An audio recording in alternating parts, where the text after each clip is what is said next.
दोस्तों अभी जो इलेक्शन कमीशन ऑफ इंडिया उन्होंने एक नोटिफिकेशन जारी कर दिया है जिसमें जम्मू कश्मीर में खाली पड़ी राज्यसभा की 4 सीटों के लिए इलेक्शन करवाने जा रहे हैं। अब ये इलेक्शन जो है बड़े काफ़ी टाइम के बाद हो रहे हैं, जब से यहाँ पे ये सीटें खाली हुई हैं 2021 में। लेकिन 2021 में जम्मू कश्मीर में लेजिस्लेटिव असेंबली के इलेक्शन नहीं हुए थे, तो इस वजह से ये इलेक्शन 4 साल डिले हो गए।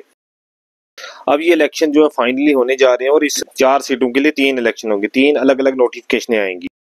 अब ये नोटिफिकेशन जो आएंगी इसके बाद इन पे इलेक्शन होगा। दोस्तों जो ये 4 सीटें हैं राज्यसभा की, ये खाली हुई थी। एक तो मीर मोहम्मद फयाज, इनकी सीट जो खाली हुई थी उस पे इलेक्शन होगा। दूसरी शमशेर सिंह मनहा सीट थी, इस पे इलेक्शन होगा। और उसके बाद 2 सीटें जो है उनका कंबाइन नोटिफिकेशन होगी, गुलाम नबी आजाद की और नजीर अहमद लावे की। टोटल ये 4 सीटें, 3 नोटिफिकेशन से इनका इलेक्शन होगा और ये फिल की जाएंगी जम्मू कश्मीर लेजिस्लेटिव असेंबली के मेंबरान की तरफ से। अब इसके लिए नोटिफिकेशन जो इशू हुई है, ये 6 अक्टूबर को ऑफिशियल नोटिफिकेशन इशू हो जाएगी। लास्ट डेट इसकी रहेगी नॉमिनेशन फाइल करने की 13 अक्टूबर। और इसकी जो नॉमिनेशन की स्क्रूटनी होगी, कागजात नामजदगी की जो जांच पड़ताल होगी 14 अक्टूबर को होगी। और लास्ट डेट विड्रॉवल रहेगा 16 अक्टूबर। और पोल ऑफ डेट रहेगा 24 अक्टूबर को। पोल ऑफ डेट रहेगा 9 बजे से लेके शाम 4 बजे तक। काउंटिंग जो है 24 अक्टूबर को 5 बजे होगी। बड़ा इंटरेस्टिंग इलेक्शन होगा ये जम्मू कश्मीर के अंदर, ये क्योंकि जम्मू कश्मीर लेजिस्लेटिव असेंबली की कुल स्ट्रेंथ जो है 95 है, लेकिन अभी इस वक्त जो एक्टिव मेंबर हैं वो 89 है। एक मेंबर की जो डेथ, दविंदर सिंह राणा, जो उनकी डेथ हो चुकी थी, वुमेन जो है अभी तक नॉमिनेट नहीं हुई है। ना ही माइग्रेट पंडित कैटेगरी से कोई नॉमिनेट हुआ है, ना ही पीओजे के रिफ्यूजी जो है उनकी कैटेगरी से कोई नॉमिनेट हुआ है। तो कुल मिला के 6 लेजिस्लेटिव असेंबली की सीटें खाली पड़ी हुई है। 89 टोटल स्ट्रेंथ है वोटों की। अब क्या यहाँ पे जम्मू कश्मीर में जब राज्यसभा के इलेक्शन होते हैं तो कौन सी पार्टी बाजी मारती है? बजाय तो नेशनल कॉन्फ्रेंस कांग्रेस का जो अलायंस है, इसको 3 सीटें मिल सकती हैं।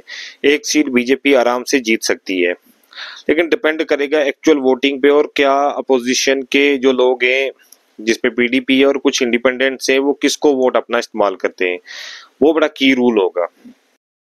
अब जो पॉसिबिलिटियां हैं कि कैंडिडेट कौन कौन होंगे, इसमें कैंडिडेट के जो पॉसिबिलिटियां हैं, नेशनल कॉन्फ्रेंस की तरफ से डॉक्टर फारूक अब्दुल्ला कैंडिडेट हो सकता है। इसके अलावा अजय कुमार सदोत्रा, उसका भी नाम लिया जा रहा है कि वो कैंडिडेट होगा। या तो रतन लाल गुप्ता जो है नेशनल कॉन्फ्रेंस के प्रोविंशियल प्रेसिडेंट, उनका भी नाम है कि वो कैंडिडेट हो सकता है। सज्जाद किचलू भी इस रेस में शामिल है। इसके अलावा नेशनल कॉन्फ्रेंस की तरफ से चौधरी रमजान, वो भी रेस में शामिल है। इसके अलावा बीजेपी की अगर बात की जाए तो बीजेपी की तरफ से प्रेसिडेंट रहे हैं रविंदर रैना, उनका नाम सबसे ऊपर लिया जा रहा है कि रविंदर रैना राज्यसभा के कैंडिडेट होंगे बीजेपी की तरफ से। डॉक्टर निर्मल सिंह, उनका भी नाम लिया जा रहा है कि निर्मल सिंह कैंडिडेट हो सकते हैं। सुनील शेट्टी जो बीजेपी के स्पोक्स पर्सन है, उनका भी नाम जो है वो दावेदारों में लिया जा रहा है कि वो कैंडिडेट हो सकते हैं। लेकिन कौन कैंडिडेट होगा, पार्टियां किसको मैदान में उतारती हैं, ये जब नॉमिनेशन के करीब करीब डे आ जाएंगे तो पार्टियां अपने जब पत्ते खोलेंगी कि कौन कौन कैंडिडेट है, उसके बाद ही पता चलेगा कि एक्चुअल में पार्टियां किसको मैदान में उतार रही हैं।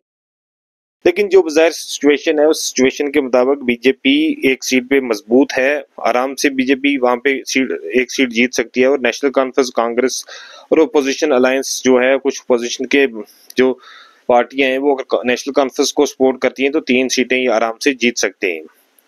लेकिन डिपेंड करेगा इंडिपेंडेंस जो अपोजिशन में बैठे हुए उनके वोट पे, और पीडीपी का वोट जो इनका बड़ा की रूल होगा कि वो वोट किसको डालते हैं। बीजेपी के इस वक्त जो मेंबरान असेंबली हैं, उनकी तादाद जो है वो भी अच्छी खासी है और बीजेपी भी 1 सीट पे मजबूती के साथ इलेक्शन लड़ेगी और जीत सकती है। राज्यसभा इलेक्शन को लेके कोई और अपडेट आती है तो आप तक जरूर पहुंचाएंगे। आपसे रिक्वेस्ट है कि अगर आप मेरे चैनल पे नए तो चैनल को सब्सक्राइब करें, कमेंट बॉक्स में जाके अपनी राय का इजहार जरूर करें, लाइक कर दें और सब्सक्राइब कर दें चैनल को, ताकि हमें मोटिवेशन मिले और आइंदा आपके लिए और इन्फॉर्मेटिव वीडियो लेके आएँ।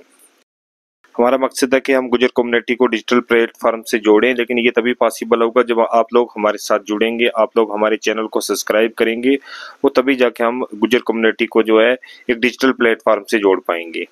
सबसे रिक्वेस्ट है कि आप चैनल को सब्सक्राइब करें, कमेंट बॉक्स में जाके अपनी राय का इजहार करें कि आपको कौन सी वीडियो अच्छी लगती है, आपको हमारे चैनल पे कौन सी वीडियो देखनी है। उसी तरह की वीडियोज़ आइंदा हम आपके लिए लेके आएंगे, क्योंकि आप हमें कमेंट बॉक्स में जाके ये चीज़ बताएंगे तो हमें मोटिवेशन मिलेगी और आइंदा हम उसी तरह की वीडियोस आप तक लेके आएंगे।